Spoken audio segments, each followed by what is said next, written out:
Yeah, I don't know if you guys want to start. Yeah, you want us to lead the How's discussion? our makeup? Got any shining spots, you know? Well, Need what some I powder? might do to begin is just, our lawyers have us in every interview say, we retain the rights to this footage, and we retain the rights to either use it or not use it. And I will leave this release form with you here so you can see that. But we've just been doing it on everyone. They ask us to do it when the camera's rolling. So if you agree, then we can get started. So, maybe the best way to start is just have everyone say your name and your position, and then we can, make sure to have all of that for when we're splicing and dicing. Do you want to start, Mayor? Okay, my name's Lori Talbot. I'm Mayor of Penguich City. Jim Mattson, I'm Commissioner in Kane County. I live in Kanab. Could you spell your last name?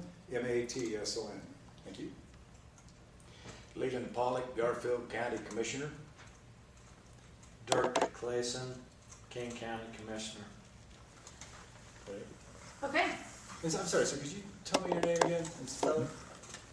It's pretty easy, Matt Brown. Okay. No No E at tricks. the end. No E at the end, no M-A-T-T Brown. You're not Dan Brown's cousin.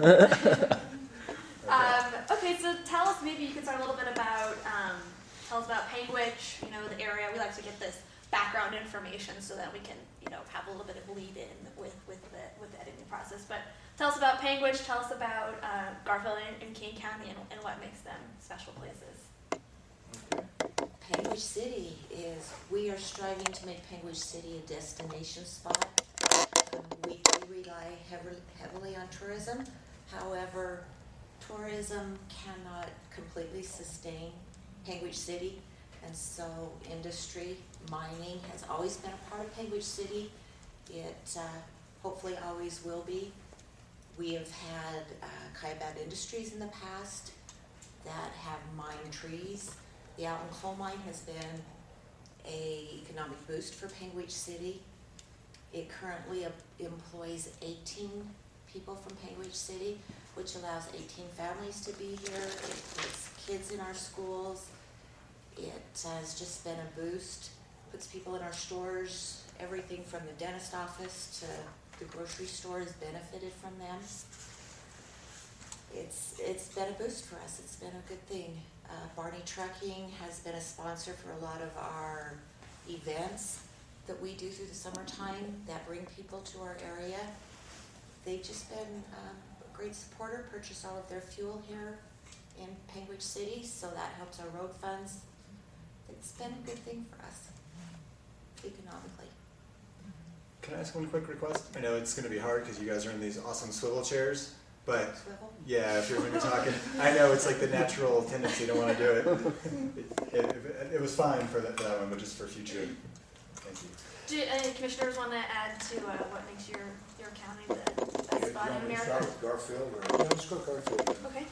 Well, when you talk about Garfield County, you have to have a little bit of history to put things into perspective. The history of this county, we rely heavily on grazing. It's part of our custom, culture, heritage.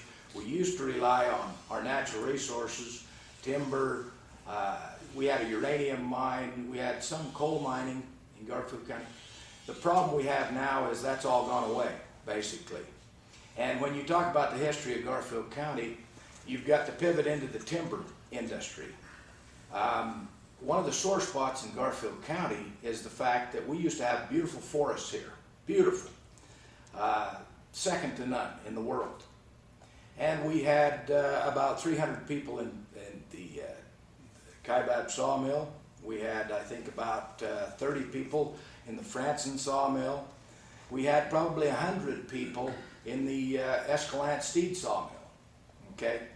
As of today, all of those jobs are gone, with the remaining, I think, 25 at K&D is the last remaining sawmill. Now, as a result of that, if you go to our forest, which we're very proud of, you'll see dead bug trees. You'll see fires that have ravished our forests all the way into Bryce Canyon National Park. It looks terrible. It looks awful. When we had timber harvesting and we had grazing and we had the use of our natural resources, those places were beautiful. We love beautiful forests. We love beautiful open prairies and sagebrush flats. Okay, a lot of that is gone now, and especially when you get into the forest. The reason that those are gone is because of these radical environmental movements. There's no reason to stop timber harvesting. Fires will not replace what active forest management used to do. Absolutely will not. Fires are uncontrollable. They burn through millions of acres of public land and kill millions of animals in the forest. It's not the solution. So when you talk about Garfield County, let's get the history out first. Now, we are not anti-tourism in Garfield County. We love tourism. And one of the reasons we love it, it's all we have left. You have 96.5% public land in this county. 96.5%. 3.5% private. Okay, 93% of that's federal. Of that 3.5% of the private that we can tax, 87% of that goes to our schools, which are closing in Garfield County, some of them, as a result of some of these radical environmental policies and movements. Okay, we have a school in Escalante right now that is down to about 70 children, 7th through 12th grade. That could close. It used to be about 130 when the Steed sawmill was up and running. So that tells you a little bit about our history. When you want to talk about the history in Garfield County, we need to get into all of it, not just one side. In Panguitch here, let's talk about the kids for a moment. Back when Kiabad was booming, we had a booming timber industry. We had 212 children enrolled in our school here in Panguitch. Today we have 130. Kiabad's gone. All of that timber harvesting is gone. Most of the mining is shut down. Okay, that's a result. The kids are paying the price here in Garfield County of those policies. Let's talk a little bit about the traffic while we're talking for a moment. I also am a local business owner. I bought a business in the center of Panguitch in 1984. Very few businesses are still open that were here in 1984, maybe one or two. Okay, in 1984, we had a lot of traffic. It was wonderful. We had truck traffic from the logging industry. I know, I sat right in the middle of town on the busiest intersection in town. I know what truck traffic is. It was wonderful. That's what the highway is there for, is the traffic. It handled that traffic well.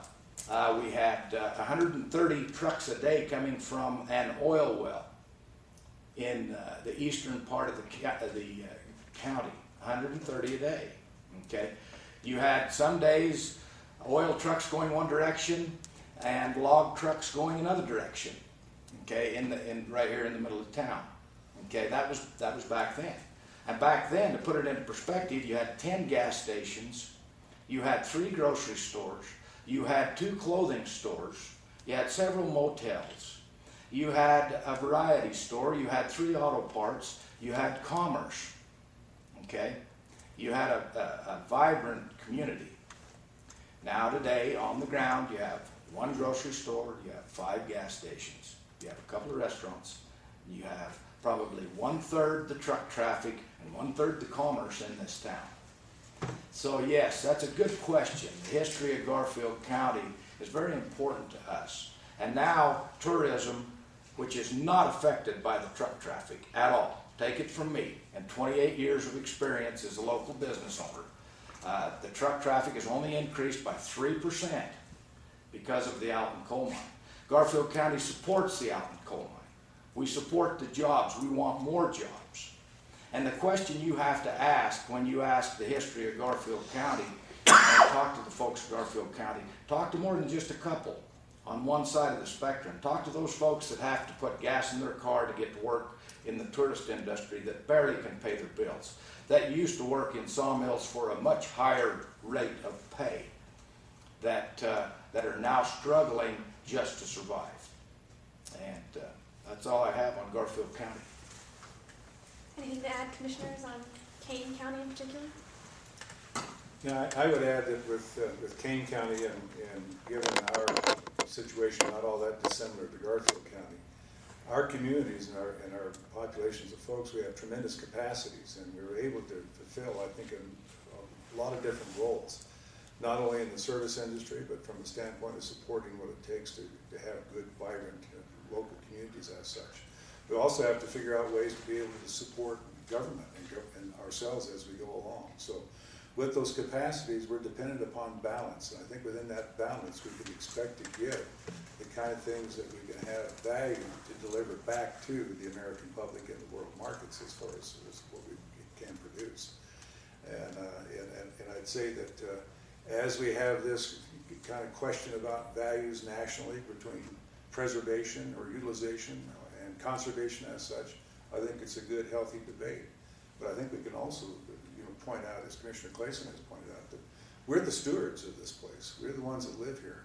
I've been here since 1965, on again, off again. I chose to come back and retire. In fact, I put down permanent roots in Kane County. I've got a cemetery plot there. It's a great place, and so we want to be able to enhance it and still try to figure out how to do the best thing we can. The out and coal development is one really important part of what we can add to our local economy, socially and politically and the rest. So I'm not sure I share the concerns that maybe some folks in other parts of the county do about this sort of thing. We're glad you're here so that the educational process can take place, and I sure hope the editing treats all of us fairly. If I can ask for one quick breather, I just want to change my batteries on this thing so that it doesn't cut out halfway through one of your answers. These gadgets, they're fun, but they go through batteries. So really... Was that coal-fired electricity? Lithium. Got a lithium mine here? No, but we take it.